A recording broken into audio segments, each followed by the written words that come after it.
Praise the lord. దేవుని పరిశుద్ధమైన నామమునకు మహిమ కలుగునుగాక.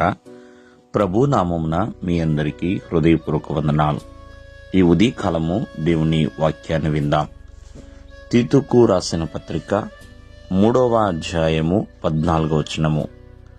మనవారును నిష్ఫలలు కాకుండు నిమిత్తము అవసరమును బట్టి సమయోచితముగా సత్క్రియలను శ్రద్ధగా చేయుటకు నేర్చుకునవలెను.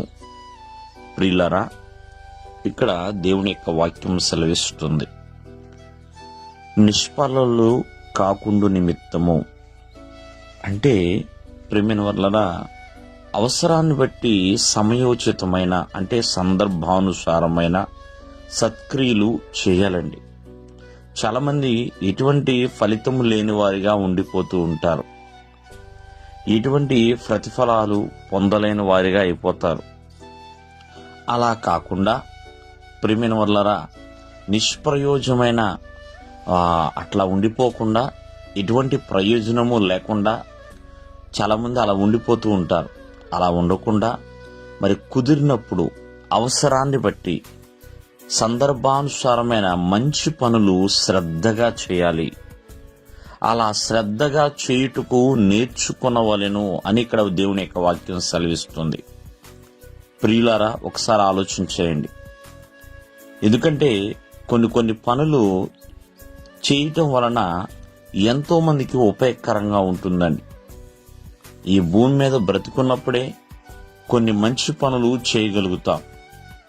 కాబట్టి ఎవరికి వాళ్లే స్వార్థంగానే ఉండకుండా కొన్ని మంచి పనులు చేయటం యందు ఆసక్తి కలిగి ఉండాలి, శ్రద్ధ కలిగి ఉండాలి ప్రియమైన వాళ్ళరా. ఎందుకంటే సమయోచితమైన సలహా ఎంత అవసరమో సమయోచితమైన క్రియ కూడా అంతే అవసరం ప్రియమైన వాళ్ళరా. కావున ఈ ఉదయకాలం ముందు ఆలోచించండి, మరి ఏ విషయాలలో సత్క్రియలు చేయగలుగుతున్నాం.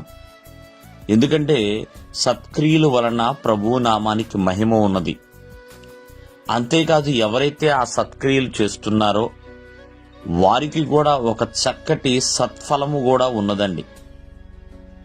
కావున ప్రతి ఒక్కరూ కూడా ఈ సత్క్రియల విషయంలో శ్రద్ధ కలిగి ఉండాలి. ఒకవేళ అశ్రద్ధ కలిగి ఉంటున్నారేమో, శ్రద్ధ కలిగి ఉండాలండి.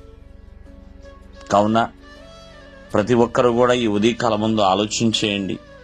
సత్క్రియలను, సమయోచితమైన మరి పనులను నిష్ఫలము కాకుండా ఉండు నిమిత్తమై ఖచ్చితంగా చేయాలి. దేవుడు మిమ్మల్ని ఆశీర్వదించునుగాక. ఆమేన్.